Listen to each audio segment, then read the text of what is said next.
नमस्कार दोस्तों, मैं मनीष द्विवेदी। आप सभी लोग कुशल रहिए इस चैनल पर है। आज हम बजट का तीसरा पार्ट लेकर आ रहे हैं और आज हमारा बजट कंप्लीट हो जाएगा। बजट से आप ये मान के चलिए कि लगभग आपको 3 से 4 क्वेश्चन मिलेंगे, क्योंकि सभी योजनाओं का जिक्र है, सभी पुरानी योजनाओं का जिक्र है और जो आने वाले जो इन्वेस्टमेंट है, कितना पैसा किस योजना को गया है, ये सब भी है। और एमपीपीएससी आपको मालूम है आंकड़े ही पूछता है।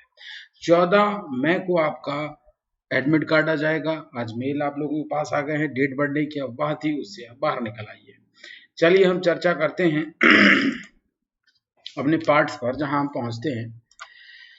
देखिए, अब हम यहां पर आए हैं जहां पर हम चर्चा करेंगे पिछड़ा वर्ग तथा अल्पसंख्यक कल्याण, विमुक्त और घुमंतु और अर्ध घुमंतु कल्याण की बात करेंगे। यहां पर देखिए पॉइंट नंबर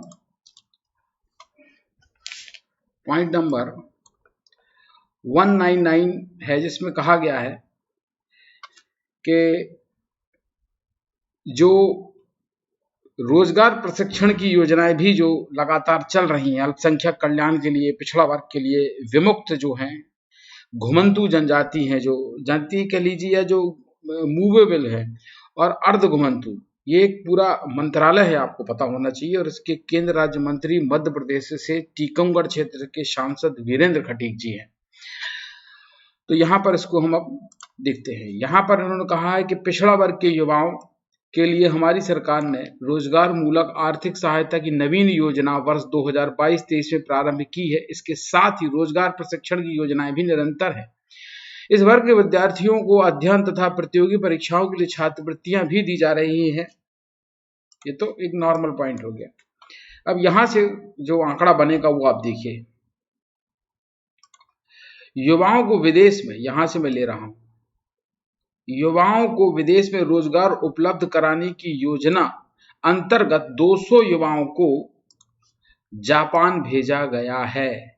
इसके अतिरिक्त मुख्यमंत्री पिछड़ा वर्ग तथा अल्पसंख्यक स्वरोजगार योजना के अंतर्गत नवीन उद्यम तथा स्वरोजगार के लिए प्राप्त ऋण राशि पर 3% वार्षिक अनुदान 3% वार्षिक अनुदान दिया जाएगा, ग्रांट दिया जाएगा। सबसे बड़ा फैक्ट, विदेश में रोजगार उपलब्ध कराने की योजना के अंतर्गत 200 युवाओं को जापान भेजा गया है।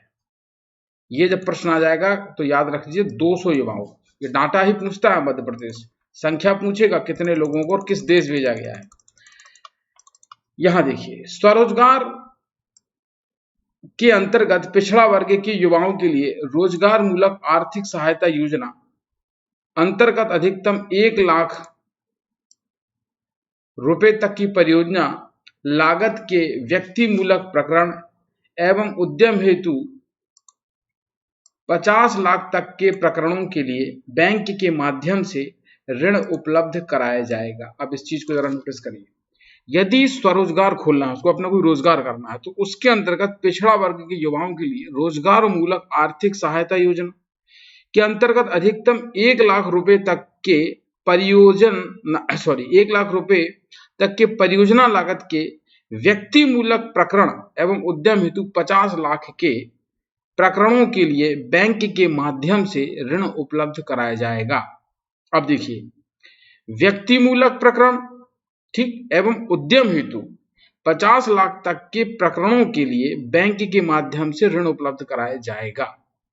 ठीक, अंतर्गत अधिकतम 1 लाख रुपए तक की परियोजना लागत के व्यक्ति मूलक प्रकरण, मतलब 50 लाख लोगों तक के प्रकरणों में भी बैंक के माध्यम से ऋण उपलब्ध कराया जाएगा। ठीक, आगे बढ़ते हैं। 122 नंबर क्या कहता है? विमुक्त, घुमंतु और अर्ध घुमंतु समुदाय शैक्षणिक, आर्थिक एवं सामाजिक रूप से अत्यंत पिछड़ी हुई है। इन वर्गों के शैक्षणिक विकास के लिए प्राथमिक शिक्षा छात्रवृत्ति, राज्य छात्रवृत्ति, पोस्ट मैट्रिक छात्रवृत्ति एवं कन्याओं के शैक्षणिक स्तर को बढ़ाने हेतु कन्या साक्षरता प्रोत्साहन आदि विभिन्न छात्रवृत्ति योजनाओं को निरंतर रखा गया है। इन योजनाओं में लगभग 48,000 विद्यार्थियों को लाभान्वित किया जा रहा है। विमुक्त, घुमंतु और अर्ध घुमंतु समुदाय के स्वरोजगार के लिए रोजगार सहायता की योजना क्रियान्वित है। पिछड़ा वर्ग एवं अल्पसंख्यक कल्याण एवं विमुक्त, घुमंतु और अर्ध घुमंतु समुदाय के लिए 1,48,000, ये बजट नोट करिए, 1,481 करोड़ का बजट प्रावधान प्रस्तावित है। माफ कीजिएगा, यहाँ 48 बोल दिया था मैंने। पिछड़ा वर्ग एवं अल्पसंख्यक कल्याण एवं विमुक्त घुमंतु और अर्ध घुमंतु समुदाय के लिए 1481 करोड़ का बजट प्रावधान है। बजट देखिए कितना धुआंधार दिया गया है। अब हम बात करते हैं सामाजिक न्याय की। हमारी सरकार का सदैव यह प्रयास रहा है कि असहाय, गरीब तथा जरूरतमंद वर्ग को सरलता, सुगमता और पारदर्शिता से राज्य सरकार की योजनाओं का लाभ मिले। हमारी सरकार द्वारा वृद्धजनों, निराश्रितों, दिव्यांगजनों, कन्याओं, कल्याणी, परित्यक्ताओं आदि के लिए चालू किए गए कल्याणकारी कार्यक्रम निरंतर संचालित हैं। इन वर्गों के कल्याण हेतु 3000, ये पॉइंट आप नोट करिए, इन वर्ग के कल्याण हेतु 3986 करोड़ का प्रावधान किया गया है। सामाजिक न्याय का मतलब क्या होता है? जो पिछड़े गए, जैसे असहाय, गरीब, जरूरतमंद, वृद्धजन, निराश्रित, जो उनको पेंशन मिलती है, दिव्यांगजन, इनके लिए 3986 करोड़, और अल्पसंख्यक कल्याण के लिए, पिछड़ा वर्ग एवं अल्पसंख्यक विभाग के लिए 1441 करोड़। इसको आप लोग नोट कर लीजिएगा, स्क्रीनशॉट ले लीजिएगा, फिर अपनी डायरी या नोट्स में लिख लीजिएगा। हमारी सरकार ने ऐसे बच्चों जिनके माता पिता जीवित नहीं है या आर्थिक एवं शैक्षणिक सहयोग का दायित्व मुख्यमंत्री बाल आशीर्वाद योजना एवं मुख्यमंत्री कोविड बाल सेवा योजना के अंतर्गत लिया। इन योजनाओं के अंतर्गत 4704 अनाथ बच्चों को सहायता दी जा रही है। इंपॉर्टेंट पॉइंट है, क्योंकि कोविड से रिलेटेड प्रश्न आएगा, ये बात आप नोटिस करके चलिए। तो यही चीज आएगी, ये सब नहीं आएगा कौन टीका बना था, क्या हुआ था, ये आएगा कि कौन सी योजना हमारे गवर्नमेंट ने चलाई। तो मुख्यमंत्री बाल आशीर्वाद योजना एवं मुख्यमंत्री कोविड बाल सेवा योजना, इसमें आंकड़ा आपका क्या है? 4704 विद्यार्थी। ये आंकड़ा मध्य प्रदेश पूछेगा, परेशान मत होइए कि इतना डीप में आंकड़ा क्यों पूछा, ये एमपीपीएससी का पैटर्न है, तो याद रखिए इसको, 4704। हमारे प्रदेश के संवेदनशील मुख्यमंत्री माननीय शिवराज सिंह चौहान के द्वारा नशा मुक्ति के लिए प्रदेश में बृहद स्तर पर जन जागृति अभियान का परिणाम है कि नशा मुक्त भारत अभियान के अंतर्गत प्रदेश पूरे देश में प्रथम स्थान पर रहा है। ये मध्य प्रदेश के लिए उपलब्धि है, देख लीजिए। नशा मुक्त भारत अभियान के अंतर्गत प्रदेश पूरे देश में प्रथम स्थान पर आपका मध्य प्रदेश रहा है, तथा देश के चिन्हित 272 जिलों में दतिया जिला प्रथम स्थान पर रहा है। ये बहुत इंपॉर्टेंट है एग्जाम की दृष्टि से, ये पूरा मैं जो है आपको यहां अंडरलाइन कर देता हूं तरीके से, ये पूरा ठीक है। अब इसको ध्यान से सुनिए कि जो जन जागृति अभियान का परिणाम है कि नशा मुक्त भारत अभियान के अंतर्गत प्रदेश पूरे देश में प्रथम स्थान पर रहा, तथा देश के चिन्हित 272 जिलों में दतिया जिला प्रथम स्थान पर रहा है नशा मुक्ति में। अगला पॉइंट देखें, मैंने अपने पिछले बजट भाषण में कहा था, ये वित्त मंत्री जी कह रहे हैं, मुख्यमंत्री कन्या विवाह एवं कन्या निकाह योजना के अंतर्गत पुनः प्रारंभ किए जाएंगे। मुझे सदन को यह अवगत कराते हुए प्रसन्नता है कि योजना के अंतर्गत प्रति कन्या देय सहायता 51,000 से बढ़ाकर 55,000 कर दिया गया। बहुत सारे लोग बहुत चीज अभी इसको 51,000 लेके ही चल रहे हैं, है ना। ये 55,000 हो गई है, याद रखें, गलती ना करें। किताबों में अभी अपडेट नहीं आया है, पुरानी किताब में जो एमपी की है उनमें 51,000 लिखा आ रहा है, गलती ना करें। इसलिए मैं कह रहा हूं तीनों पार्ट बजट के देख लीजिए, 4 से 5 क्वेश्चन आपके सीधे सही हो जाएंगे, कुछ नहीं करना है आपको। आगे बढ़ते हैं।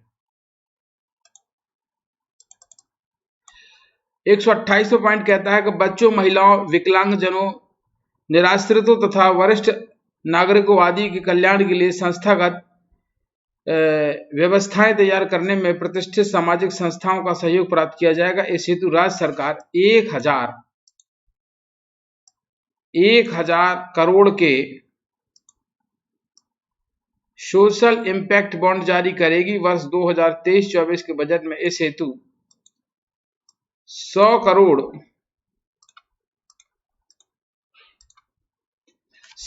का आउटकम फंड निर्मित किया जाएगा। एक बार इसको और ध्यान से समझ लीजिए क्या है। बच्चों, सामाजिक न्याय का पॉइंट है, बच्चों, महिलाओं, विकलांगजनों, निराश्रित तथा वरिष्ठ नागरिकों आदि के कल्याण के लिए संस्थागत व्यवस्थाएं तैयार करने में प्रतिष्ठित सामाजिक संस्थाओं का सहयोग प्राप्त किया जाएगा। इस हेतु राज्य सरकार 1,000 करोड़ के सोशल इम्पैक्ट बॉन्ड जारी करेगी।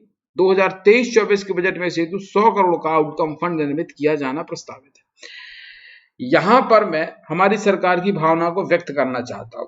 अब उन्होंने अपनी सरकार की व्यक्त करने के लिए कुछ कहा वो पढ़ देता हूं। सबसे कुशल क्षेम का इच्छुक, सब में सत है मेरी निष्ठा, सबकी सेवा इष्ट मुझ में है, सबकी प्रिय है मुझे प्रतिष्ठा, सब ही मेरी सखा बंधु हैं, मैं सबके तन की परछाई, मेरा है संबंध सभी से, सब मेरी स्नेह दुहाई। हालांकि ये इंपॉर्टेंट नहीं है, लेकिन ये मैंने पढ़ दिया है चूंकि बजट में वित्त मंत्री जी ने पढ़ा। अब हम सांस्कृतिक पुनरुत्थान की बात करेंगे। यहाँ पर 130 पॉइंट में क्या किया गया है देखिए, इसमें आपके लिए कुछ ज्यादा है नहीं, यही है कि विरासत में मिले आस्था के केंद्रों का कायाकल्प किया जा रहा है। ठीक है, अब इस पॉइंट को हम देखते हैं जहां से आपको एग्जाम की दृष्टि से चीजें मिलेंगी। देखिए, अवगत कराते हुए प्रसन्नता है कि श्री महाकाल महालोक के लोकार्पण के बाद मध्य प्रदेश में धार्मिक पर्यटन की वृद्धि होने से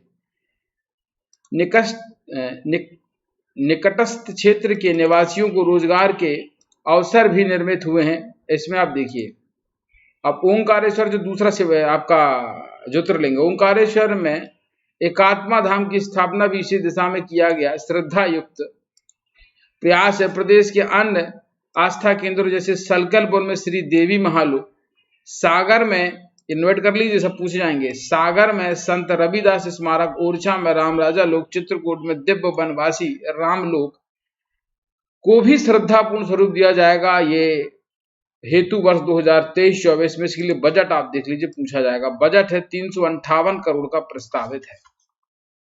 नेक्स्ट पॉइंट देखें, भारत भवन में कलाग्राम, रामपयाली, बालाघाट में डॉक्टर केशव हेडगेवार संग्रहालय, ग्वालियर में हिंदी भवन तथा अटल बिहारी वाजपेयी इसमें स्थापना की जाएगी। ये बहुत इंपॉर्टेंट है, मैं एक एक चीज को यहाँ ध्यान देता हूं। देखिए, भारत भवन में, इसको मैं ऐसे लेता हूं, भारत भवन में कलाग्राम, ठीक है, रामपयाली जो है वो बालाघाट में, ठीक है, भारत भवन में कलाग्राम, भारत भवन कहां, भोपाल में है, रामपयाली बालाघाट में, ठीक, मैंने बोला भारत भवन में कलाग्राम कॉमा करके रामपयाली। अब आप देखें, बालाघाट में डॉक्टर केशव हेडगेवार संग्रहालय बनेगा, कहां पर, बालाघाट में। भारत भवन भोपाल में सिर्फ लिखा नहीं, हालांकि लिखना चाहिए था। भारत भवन में कलाग्राम और रामपयाली, और बालाघाट में डॉक्टर केशव हेडगेवार। देखो, बालाघाट मध्य प्रदेश का आपको पता है दक्षिण पूर्वी जिला है, और बालाघाट से नागपुर जो है लगभग 30-50 किलोमीटर के डिस्टेंस पर है। ठीक है, तो नागपुर में ही आरएसएस का आपको पता हेडक्वार्टर था, तो केशव हेडगेवार जो है आरएसएस की हैं, तो बालाघाट में ये संग्रहालय बन रहा है। साथ में ही ग्वालियर में आपका क्या बन रहा है, ग्वालियर में बन रहा है हिंदी भवन तथा अटल बिहारी वाजपेयी स्मारक की स्थापना प्रस्तावित है। अटल जी आपको पता है ग्वालियर में उनकी शिक्षा वगैरह हुई है, हालांकि जन्म उनका मुरैना जिले में माना जाता है, हुआ ही है, माना क्या जाता है। तो ग्वालियर में हिंदी भवन और अटल बिहारी वाजपेयी स्मारक बनेगा, बालाघाट में डॉक्टर केशव हेडगेवार संग्रहालय बनेगा, और भारत भवन में कलाग्राम और रामपयाली। इंपॉर्टेंट है ये नई चीजें हैं। अगला पॉइंट देखें,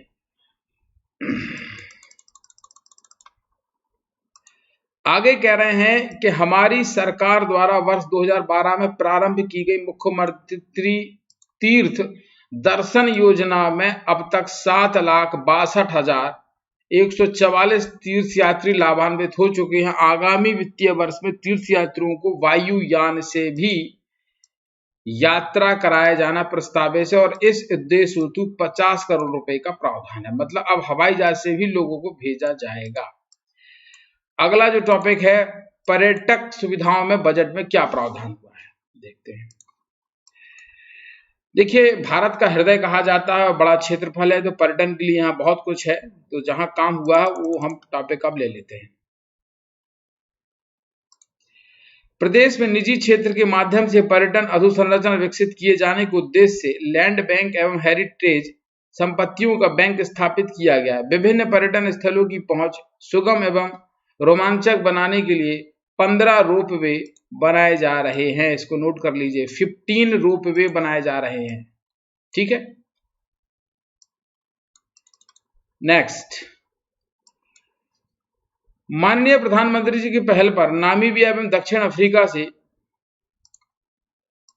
20 चीतों को लाकर पालपुर कूनू में सफलतापूर्वक पुनर्स्थापित किया गया है। प्रदेश के लिए गौरव की बात है, हमारा प्रदेश टाइगर स्टेट के साथ साथ अब देश का पहला चीता स्टेट भी बन गया है।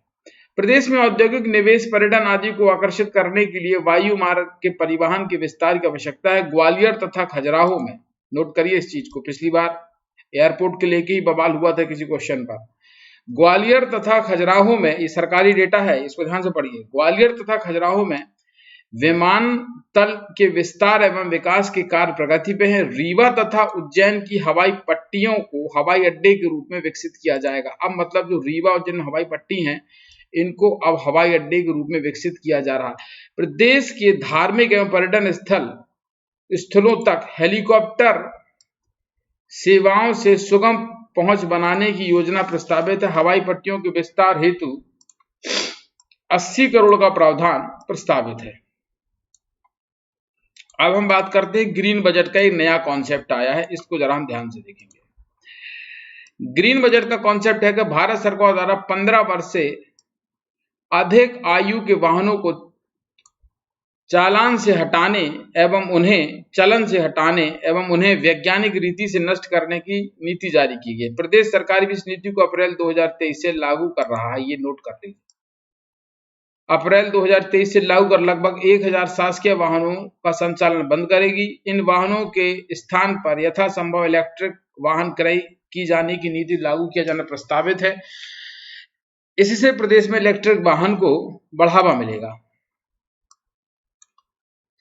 माननीय प्रधानमंत्री जी का संकल्प है कि भारतवर्ष को वर्ष 2070 तक शून्य कार्बन उत्सर्जन वाला देश बनाया जाए। इस संकल्प की सिद्धि से हमारे प्रदेश का जनमानस भी सरकार के प्रयासों के साथ जुड़ रहा है। प्रकृति के साथ प्रगति ही हमारा मूल मंत्र है। पर्यावरण प्रेमी माननीय मुख्यमंत्री जी द्वारा पिछले 2 वर्ष से प्रतिदिन वृक्षारोपण किए जाने की प्रेरणा से प्रारंभ ये जरूर आएगा, क्योंकि शिवराज जी अपने ट्विटर अकाउंट से डेली फोटो डालते हैं एक वृक्ष लगाने की, किसी के साथ, किसी के बर्थडे पे या एनिवर्सरी। पिछले 2 वर्ष से प्रतिदिन वृक्षारोपण किए जाने की प्रेरणा से प्रारंभ ये पूछा जाएगा। अंकुर अभियान के तहत प्रदेश में अब तक 38,62,000 से अधिक पौधे लगाए गए हैं, जो कि भावी पीढ़ी को स्वच्छ व प्रदूषण रहित वातावरण देंगे।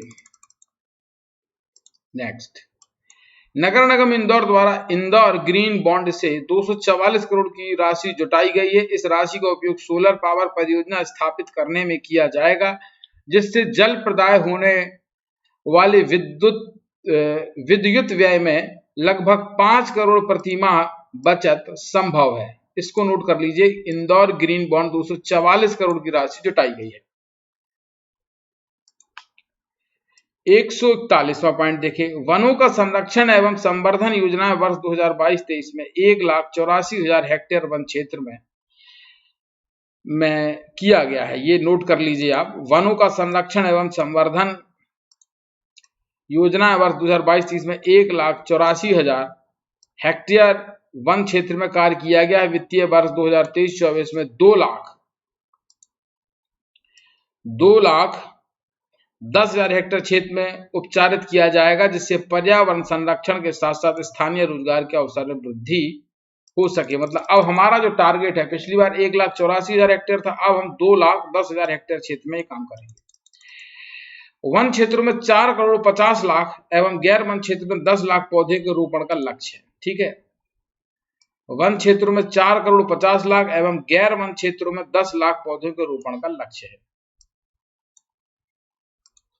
142 में कहता है कि प्रदेश में नवकरणीय ऊर्जा की स्थापना क्षमता 10 वर्ष पहले मात्र जो थी वो 49 मेगावाट थी, जो कि 12 गुना बढ़कर 5,875 मेगावाट हो गई है। प्रदेश में विद्युत के उत्पादन हेतु 4,000 करोड़ की 750 मेगावाट क्षमता की पवन एवं सोलर हाइब्रिड परियोजना की स्थापना की जा रही है। ठीक है, आप इस चीज को ध्यान से देखिए। 10 वर्ष पहले 491 मेगावाट थी, मतलब 2012 में। अब 12 गुना बढ़कर 5,875 मेगावाट हो गई है। प्रदेश में विद्युत के उत्पादन हेतु 4,000 करोड़ की 750 मेगावाट क्षमता की पवन एवं सोलर हाइब्रिड परियोजना की स्थापना की जा रही है। प्रदेश के नीमच जिले में, अब नोट करिए, यहां से पॉइंट बनेगा आपके, प्रदेश के नीमच जिले में 500 मेगावाट, आगर जिले में 550 मेगावाट एवं शाजापुर जिले में 450 मेगावाट की सौर पार्क परियोजना का विकास किया जा रहा है। आपको पता है, चूंकि मध्य प्रदेश कर्क रेखा पर है, तो कर्क रेखा यहीं से गुजरती है, ठीक है। आप जरा मुझे बताइए खुद नोट करके कि अब कर्क रेखा शाजापुर से निकलती है कि आगर मालवा से निकलती है? ठीक है, शाजापुर से निकलती है। तो ये कर्क रेखा पर है, तो आप देख लीजिए नीमच हालांकि ऊपर है, मंदसौर नीचे है, रतलाम उसके नीचे है। तो नीमच, आगर 500, 550 और 450, ठीक है, यहां हम सोलर प्लांट लगा रहे हैं। आगे देखिए, प्रदेश के ओंकारेश्वर में नर्मदा नदी पर स्थित बांध के बैक वाटर पर 3,600 करोड़ की लागत से विश्व के सबसे बड़े 600 मेगावाट क्षमता के फ्लोटिंग सौर पार्क की स्थापना की जा रही है। सबसे इंपॉर्टेंट पॉइंट है, किस जगह पर की जा रही है? ओंकारेश्वर में, नर्मदा नदी पर स्थित बांध के बैक वाटर क्या होता है आप लोग थोड़ा कम समझते होंगे, क्योंकि समुद्र किनारे के नहीं है आप लोग। बैक वाटर क्या होता है? जो बांध होता है, जिसको बोलते हैं कि बांध होता है जहां से बांध में पानी इंटर होता है। एक सेक्शन होता है जहां से बांध का पानी इंटर होता है, नदी के माध्यम से और माध्यम से, नालों के माध्यम से, छोटे छोटे बरसाती। एक दीवार बना दी जाती है ऊंचाई पर, और फिर उसके अगल बगल दीवार बनाई जाती है जहां से बांध का भराव होता है। तो ये बैक वाटर कहलाता है जो उसके पीछे भर जाता है, ठीक है। तो उस पर हम क्या करेंगे, फ्लोटिंग सौर पार्क की स्थापना कर रहे हैं। 600 मेगावाट की सबसे बड़ी होगी, ठीक है, जिसमें हम 3,600 करोड़ की लागत लगा रहे हैं। तो याद रखना आसान है, 3,600 करोड़, 600 मेगावाट। आगे बढ़ते हैं। मध्य प्रदेश की सांस्कृतिक धरोहर सांची को प्रदेश की पहली सोलर सिटी के रूप में विकसित किया जाना प्रगति पर। प्रदेश में विद्युत खपत की मांग संतुलित करने की दृष्टि से नवीन तकनीक के रूप में पम्प्ड हाइड्रो स्टोरेज की परियोजना हेतु नीति लागू की गई। ये बिल्कुल ही नई चीज है, इसको नोटिस करें। तकनीक के रूप में पम्प्ड हाइड्रो स्टोरेज, ठीक है, विद्युत खपत की मांग संतुलित करने की दृष्टि से नवीन एक टेक्नोलॉजी हम लाए हैं, पम्प्ड हाइड्रो स्टोरेज की परियोजना की नीति लाए हैं। अब जरा हम स्वास्थ्य सुविधाओं का विस्तार एवं उन्नयन देख लेते हैं। हमारी सरकार प्रदेश में इंडियन पब्लिक हेल्थ स्टैंडर्ड्स के मापदंडों को लागू करेगी। हेल्थ एंड वेलनेस केंद्र के रूप में परिवर्तित प्रदेश की 10,000 उप स्वास्थ्य केंद्रों में 12 प्रकार की, इस चीज को नोटिस करें आंकड़ा पहले तो, हेल्थ एंड वेलनेस केंद्र के रूप में परिवर्तित प्रदेश की 10,000 उप स्वास्थ्य केंद्रों में 12 प्रकार की स्वास्थ्य सेवाएं तथा प्रसव देखभाल, नवजात और शिशु स्वास्थ्य देखभाल एवं आपातकालीन चिकित्सा सेवाओं आदि सुविधा उपलब्ध कराई जा रही है। जिला अस्पतालों में निजी भागीदारी से वेट लीज मॉडल के माध्यम से 132 प्रकार की निःशुल्क जांच सुविधा उपलब्ध कराई जा रही है। ग्रामीण क्षेत्रों में हब एंड स्पोक मॉडल के तहत 45 प्रकार की जांच सुविधा उपलब्ध कराई जा रही है, ठीक है। वेट लीज मॉडल के माध्यम से 132 प्रकार की निःशुल्क जांच सुविधा उपलब्ध कराई जा रही है जिला अस्पताल। ग्रामीण क्षेत्रों में हब एंड स्पोक मॉडल के तहत 45 प्रकार की जांच सुविधा उपलब्ध कराई जा रही है, ठीक है। हमारी सरकार प्रदेश में मीजल्स रूबेला को वर्ष 2023 तक, नोट कर लीजिए, ये इंपॉर्टेंट है, प्रदेश में मीजल्स रूबेला को वर्ष 2023 तक, क्षय रोग का वर्ष 2025 तक, कुष्ठ रोग, मलेरिया एवं फाइलेरिया रोग को 2030 तक उन्मूलित करने की दिशा में कार्य कर रही है। ठीक है, तो 23 में मीजल्स रूबेला को खत्म कर देगी, 25 में टीबी को, कुष्ठ, मलेरिया और फाइलेरिया को 2030 तक। इंपॉर्टेंट पॉइंट है आयुष्मान भारत वाला। दुनिया की सबसे बड़ी स्वास्थ्य आश्वासन योजना है। इसका उद्देश्य समाज की अंतिम पंक्ति में खड़े अंतिम व्यक्ति तक निःशुल्क उपचार उपलब्ध कराना है। प्रदेश के कुल 1 करोड़ 8 लाख परिवारों को योजना से जोड़ा गया है। ये डाटा याद करिए आप। प्रदेश के कुल 1 करोड़ 8 लाख परिवारों को योजना से जोड़ा गया है। योजना में आपको पता होना चाहिए कि 5 लाख तक का निःशुल्क उपचार की सुविधा उपलब्ध है। प्रदेश में अब तक 2,500 करोड़ से अधिक की राशि से 24,68,000 उपचार प्रदान किए गए हैं। इस हेतु का बजट आप देख लीजिए, आयुष्मान के लिए 953 करोड़ का प्रावधान प्रस्तावित है। हमारी सरकार का मिशन है सर्वे संतु निरामया। सरकार की यह अभिनव पहल रही है कि चिकित्सा विधा का अध्ययन मातृभाषा हिंदी में भी हो। हमारा प्रदेश देश का पहला राज्य रहा जिसने चिकित्सा महाविद्यालयों में चयनित विषयों का अध्ययन मातृभाषा हिंदी में कराया जाना प्रारंभ किया। हमारी सरकार के निर्णय में अब भाषा ज्ञान मेडिकल कॉलेज की पढ़ाई बाधा नहीं रहेगा। ठीक है, हिंदी में मेडिकल की पढ़ाई होगी, आपको पता है।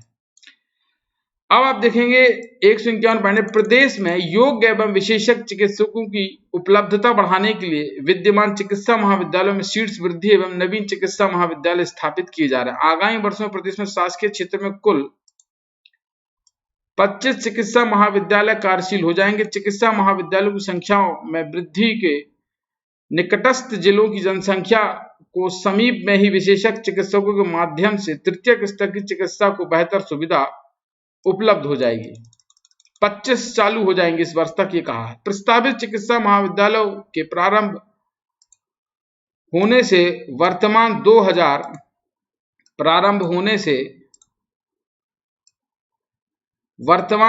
2055 एमबीबीएस सीट्स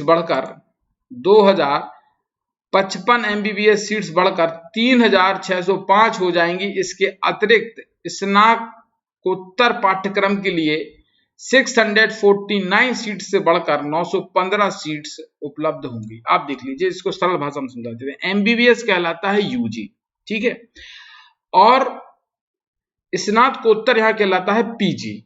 जैसे एमडी, जैसे आप आंख रोग का विशेषज्ञ ऑप्थेमोलॉजिस्ट हो गया, स्त्री रोग विशेषज्ञ गायनेकोलॉजिस्ट हो गया, हार्ट के लिए कार्डियोलॉजिस्ट हो गया। तो जिस विषय में आप पीजी करेंगे तो उसको स्नातकोत्तर बोलते हैं, इसलिए उसकी सीट कम है। अब उसकी सीट 649 थी, उसको बढ़ाकर 915 कर दिया गया। एमबीबीएस की सीट 2055 थी, जिसको बढ़ाकर 3,605 कर दिया गया। ये प्राइवेट सरकारी सबको मिला के किया गया, आप ये टेंशन ना लें। बेहतर उपचार व्यवस्था के लिए चिकित्सकों के साथ साथ प्रशिक्षित नर्सिंग स्टाफ का भी होना आवश्यक है। भारत सरकार की नर्सिंग कॉलेज योजना से प्रदेश के चिकित्सा महाविद्यालयों में 810 बीएससी नर्सिंग एवं 300 पोस्ट बेसिक नर्सिंग की अतिरिक्त सीट्स का लाभ मिलेगा। देखिए, 810 बीएससी नर्सिंग एवं 300 पोस्ट बेसिक नर्सिंग की अतिरिक्त सीट्स का लाभ मिलेगा। प्रदेश में नर्सिंग कॉलेजेस में गुणवत्ता सुधार हेतु मध्य प्रदेश नर्सिंग काउंसिल में मानव संसाधन का विस्तार किया जा रहा है। वैकल्पिक चिकित्सा पद्धति के रूप में आयुष चिकित्सा पद्धति को प्रोत्साहित कर ग्रामीण स्तर पर भी सुलभ कराए जाने के लिए हमारी सरकार निरंतर कार्य कर रही है। इस दिशा में 362 हेल्थ एवं वेलनेस सेंटर प्रारंभ किए जा चुके हैं एवं शीघ्र ही 200 और प्रारंभ किए जाएंगे। शासकीय स्वशासी आयुर्वेद महाविद्यालय में 50 बिस्तरीय अति विशिष्ट पंचकर्म एवं सुखायु केंद्र प्रारंभ किया गया है। स्वास्थ्य क्षेत्र के लिए 2000, इस चीज को नोट करें आप, स्वास्थ्य क्षेत्र के लिए वर्ष 2023-24 में 16,055 करोड़ का प्रावधान प्रस्तावित है, जो कि वर्ष 2022-23 की तुलना में 17% अधिक है। 16,055 करोड़। अब हम बात करेंगे नगरीय विकास की। नगरीय विकास की 1 फिक्स टाइप पॉइंट देखते हैं।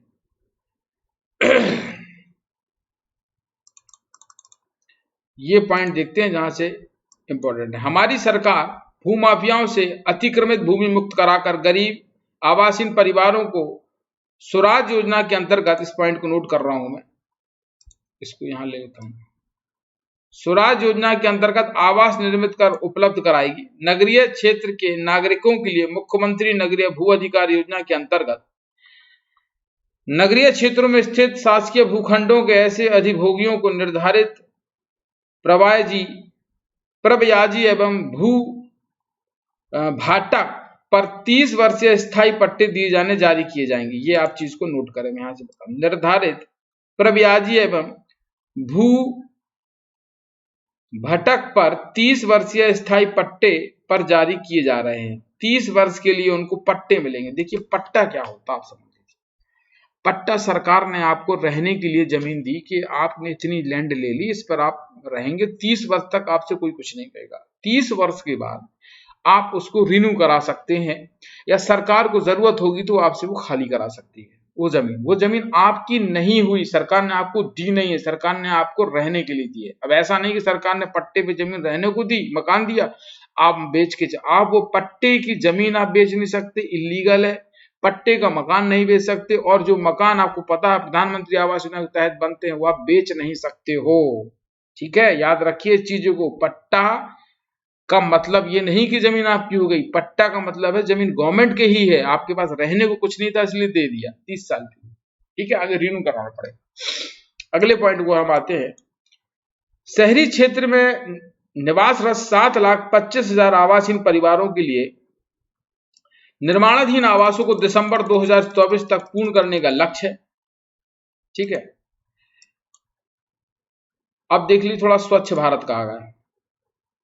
सदन में यह अवगत कराते हुए गर्व है कि प्रदेश का राष्ट्रीय स्तर पर अनेक पुरस्कार प्राप्त हुए हैं। स्वच्छ सर्वेक्षण 2022 में प्रदेश को देश का नंबर 1 स्वच्छ राज्य, इंदौर को लगातार छठे साल देश का सबसे स्वच्छ शहर तथा कुल 16 राष्ट्रीय सम्मान प्राप्त होना उल्लेखनीय उपलब्धि है। मतलब ये हुआ कि इंदौर छठवीं बार सबसे साफ शहर रहा, साथ में प्रदेश को देश में नंबर 1 स्वच्छ राज्य बना। मध्य प्रदेश भी टॉप पर रहा। नेक्स्ट पॉइंट की चर्चा करते हैं। इंदौर एवं भोपाल में मेट्रो रेल का संचालन शीघ्र प्रारंभ किया जाएगा। हमारा प्रयास है कि वर्ष 2023-24 में प्राथमिक कॉरिडोर पूर्ण कर लिया जाए। इस हेतु 710 करोड़ का प्रावधान प्रस्तावित है। अमृत 1.0 परियोजना के अंतर्गत 4,154 करोड़ की लागत से 22 शहरों की जल प्रदाय तथा 10 शहरों की सीवेज परियोजनाएं पूर्ण हो चुकी है। अमृत 2.0 मिशन के अंतर्गत प्रदेश में लगभग प्रदेश के समस्त, ये चीज नोटिस करिए, प्रदेश के समस्त 413 नगरीय निकाय एवं 5 छावनी परिषदों में राशि 12,858 करोड़ के कार्य आगामी वर्षों में किए जाएंगे। समस्त 413 नगरीय निकायों में। ठीक है, अभी 22 शहर थे। नगरीय क्षेत्र में आवागमन तथा परिवहन के लिए सड़कों के निर्माण एवं संधारण की अपेक्षा रहती है। माननीय मुख्यमंत्री जी की प्रेरणा से प्रदेश के समस्त नगरीय निकायों के अंतर्गत 750 करोड़ की लागत से सड़कों के उन्नयन एवं सुधारों के लिए कायाकल्प अभियान प्रारंभ किया गया है। स्वच्छ भारत मिशन के अंतर्गत प्रदेश के सभी शहरों को 100% ठोस अपशिष्ट व वैज्ञानिक प्रबंधन कर कचरा मुक्त बनाने तथा अपशिष्ट जल प्रबंधन के लिए आगामी वर्षों में राशि 4,914 करोड़ का निवेश किया जाएगा। राष्ट्रीय शहरी आजीविका मिशन के अंतर्गत 2023-24 में 95,000 शहरी गरीब युवाओं को रोजगार हेतु प्रशिक्षित किया जाएगा। 60,000 से अधिक युवाओं को रोजगार अथवा स्वरोजगार से जोड़ा जाएगा। 12,000 स्व सहायता समूह का गठन कर 1,20,000 शहरी गरीब परिवारों को जोड़ा जाएगा। पीएम स्वनिधि योजना, इसको नोट करिए आप।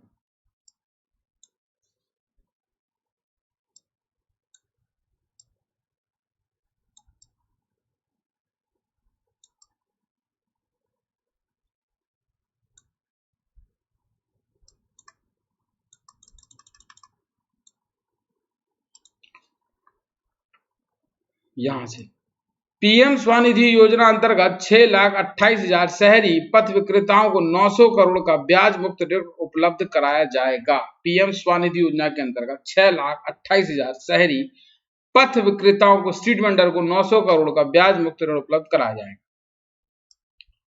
राज्य वित्त आयोग की अनुशंसा अनुसार नगरीय निकायों को मूलभूत सेवा हेतु 2023-24 में 842 करोड़ का प्रावधान किया गया है, जो वर्ष 2022-23 में 288 करोड़ अधिक थे। नगरीय निकाय के विकास के लिए 23-24 में 14,882 करोड़ का प्रावधान प्रस्तावित है, जो 22-23 में 1,769 करोड़ अधिक है। अब हम ग्राम विकास की बात कर लेते हैं। ये इंपॉर्टेंट है क्योंकि भारत में गांव की संख्या ज्यादा, मध्य प्रदेश भी अब एग्रीकल्चर बेस्ड इकोनॉमी है, तो यहां इसको देख लेते हैं। हमारी सरकार का निरंतर प्रयास रहा है कि विकास और रोजगार सृजित करने वाली नीतियों के माध्यम से ग्रामों को स्वास्थ्य स्वरूप दिया जाए। 15वें वित्त आयोग की अनुशंसाओं के अनुक्रम में आधारभूत संरचनाओं के निर्माण एवं विविध विकास हेतु स्थानीय निकायों को दिए जाने के लिए 3,083 करोड़ की राशि का प्रावधान किया गया है। इसको जरा नोट कर लेते हैं। 3,083 करोड़ की योजनाओं का प्रावधान किया गया, राशि का। प्रधानमंत्री आवास योजना ग्रामीण अंतर्गत मूल सर्वे में सम्मिलित सभी हितग्राहियों को आवास स्वीकृत किए जा चुके हैं। ऐसे आवासहीन जिनका मूल पात्रता सूची में नाम नहीं आ सका, उन्हें आवास प्लस योजना के अंतर्गत आवास उपलब्ध कराने की कार्रवाई की जा रही है। इस योजना के अंतर्गत 8,000 करोड़ का प्रावधान प्रस्तावित है। लोकोक्ति के अनुसार प्यासे को कुएं के पास जाना होता है, लेकिन हमारी सरकार कुएं को प्यास तक पहुंचाने के लिए अभियान चला रही है। हर घर में नल के माध्यम से जल पहुंचाने की व्यवस्था से ग्रामीण महिलाओं को घर में पानी की व्यवस्था के लिए भटकने की स्थिति समाप्त हो गई है। ठीक है। जल जीवन मिशन के पूर्व प्रदेश में केवल 11% ग्रामीण परिवारों को घरेलू नल कनेक्शन से पेयजल सुविधा उपलब्ध थी, जो कि अब 47% ग्रामीण परिवारों को उपलब्ध है। जल जीवन मिशन के अंतर्गत 58,800 करोड़ से अधिक की योजना स्वीकृत है। योजनाओं के क्रियान्वयन से अब तक 56,70,000 से अधिक ग्रामीण परिवारों के घरों में नल के माध्यम से शुद्ध पेयजल पहुंचाया जा चुका है। इस योजना के लिए 7,331 करोड़ का प्रावधान। हालांकि ये तो इंपॉर्टेंट नहीं है ये, बट आप रखें कि ये पहुंचा है।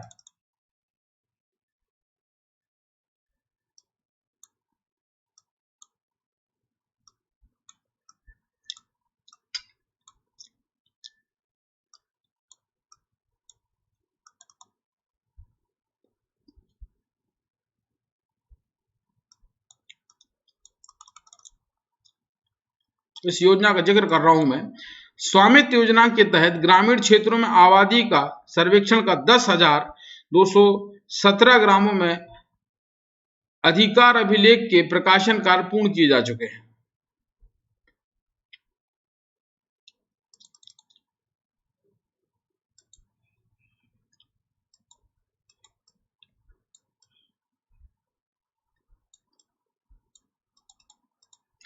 राज्य वित्त आयोग की अनुशंसा अनुसार पंचायती राज संस्थाओं को स्थानीय विकास के लिए 23-24 में 1,906 करोड़ का प्रावधान है।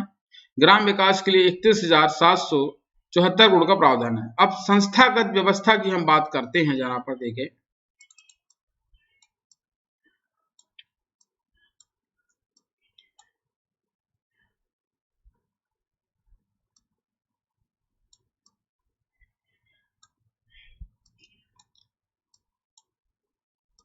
अब ये पॉइंट हमको देखना है जो एग्जाम की दृष्टि से इंपॉर्टेंट है। कर प्रस्ताव। गत वर्ष के बजट में इस तरह भी इस बजट में कोई नवीन कर अधिरोपित करने अथवा किसी भी कर को दर बढ़ाने का प्रस्ताव नहीं है। फिर भी देखिए आपके एग्जाम की दृष्टि से क्या है। देखिए, विकासकर्ता को विक्रय का अधिकार देने वाले विकास अनुबंध पर देय स्टाम्प शुल्क 2.5% से घटकर 1.5% कर दिया गया है।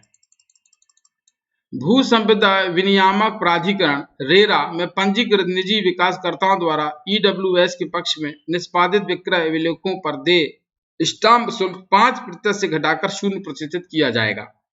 इससे प्रति वर्ष लगभग 3,500 ईडब्ल्यूएस हितग्राहियों को लगभग 9 करोड़ रुपए की राहत मिलेगी। ईडब्ल्यूएस वाले जो लोग हैं जिनके पास सर्टिफिकेट है, उनको जो रेरा जो होता है, पंजीकृत निजी विकासकर्ताओं द्वारा ईडब्ल्यूएस के पक्ष में निष्पादित विक्रय अभिलेखों पर देय स्टाम्प शुल्क था, उनको 5% से घटाकर 0 कर दिया गया है।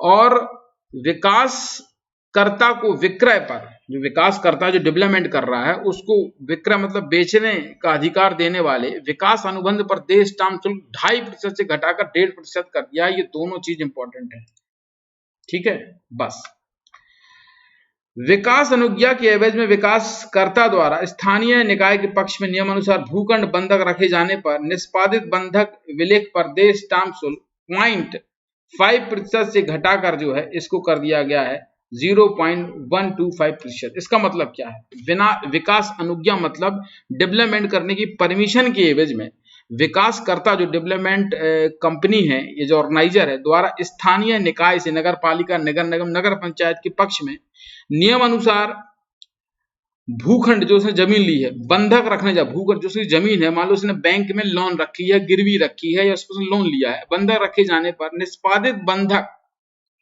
हटाने के लिए निष्पादित बंधक विलेख पर देय स्टाम्प शुल्क 0.5% से घटकर 0.125% कर दिया गया है, ठीक है। अब थोड़ा हम वो देख लेते हैं राजकोषीय घाटा वगैरह क्या है जो एग्जाम की दृष्टि से आपसे पूछा जा सकता है, जरा देख लीजिए इसको। पुनरीक्षित अनुमान के अनुसार कुल राजस्व प्राप्तियां जो इस बार हमको हुई है वो 2,03,967 करोड़ तथा राजस्व का जो व्यय है, जो खर्चा होना है वो 2,02,468 करोड़ अनुमानित है, ठीक है। राजस्व अधिक का पुनरीक्षित अनुमान 1,999 करोड़ अनुमानित है, जो कि राज्य सकल घरेलू उत्पाद का 0.12% होगा। माननीय प्रधानमंत्री जी के हम आभारी हैं कि केंद्रीय करों के हिस्से के रूप में बजट अनुमान की तुलना में 10,436 करोड़ की राशि अधिक प्राप्त होने का अनुमान है, ठीक है। राजकोषीय घाटे का पुनरीक्षित अनुमान 47,339 करोड़ है, जो सकल घरेलू उत्पाद का 3.75% है। अब जरा हम बजट अनुमान देख लेते हैं 23-24 का, यहां से आपको एक आइडिया मिल जाएगा। 23-24 में कुल राजस्व प्राप्तियों का बजट अनुमान जो है वो 2,25,710 करोड़ है। राजस्व प्राप्तियों में राज्य करों से प्राप्तियां 86,500 करोड़ तथा केंद्र करों में प्रदेश के हिस्से के अंतर्गत प्राप्तियां 80,184 करोड़ अनुमानित है। कर विभिन्न राजस्व प्राप्तियां 14,913 करोड़ तथा केंद्र सरकार से सहायक अनुदान ग्रांट जो है हमको मिला है 44,113 करोड़ अनुमानित है। वित्तीय वर्ष 2023-24 में प्रदेश के स्वयं के कर राजस्व एवं गैर कर राजस्व वर्ष 2022-23 के बजट अनुमान की तुलना में 17%, ये नोट कर लीजिए, 17% अधिक अनुमान है। राजस्व प्राप्तियों का वर्ष 2022-23 का बजट अनुमान 1,95,180 करोड़ का है, जिसे 30,530 करोड़ बढ़कर 2023-24 में 2,25,710 करोड़ प्रावधान है। अब कुल व्यय आप देख सकते हैं, ठीक है।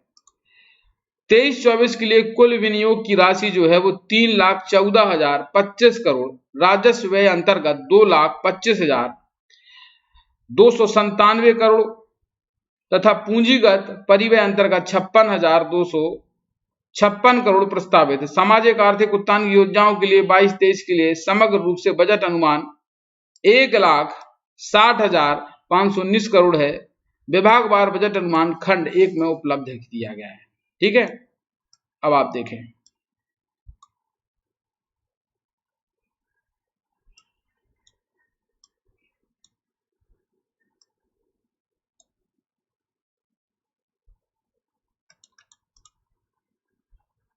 राजकोषीय घाटा आपसे पूछा जाएगा, बताता हूं। राजकोषीय घाटा 55,709 करोड़ अनुमानित है, जो कि राज्य के सकल घरेलू उत्पाद का 4.02% अनुमानित है। इस वर्ष 413 करोड़ का राजस्व अधिक अनुमानित है, ठीक है।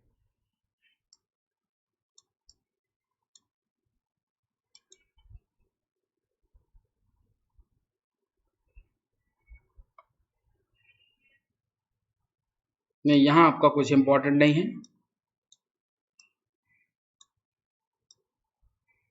बस ये बजट में आपके लिए इंपॉर्टेंट चीज थी और जिसके पार्ट 3 के तहत हमने कंप्लीट कर लिया है। बजट के तीनों पार्ट देखेंगे, सभी योजनाएं आकांक्षा योजना, आकांक्षा योजना क्यों थी? आदिवासियों बच्चों को पढ़ाने के लिए। आहार योजना किसके लिए? बैगा सहारिया, ठीक है, भारिया के लिए थी। कोल भी उसमें ऐड हो गया है। फिर उसी से लाडली बहना भी निकली थी, ठीक है। तो ये सब योजनाएं हम बीच बीच में लाए, तीनों पार्ट देखेंगे, बन जाएगा। अगला वीडियो किसी और टॉपिक पे आएगा, तब तक के लिए नमस्कार।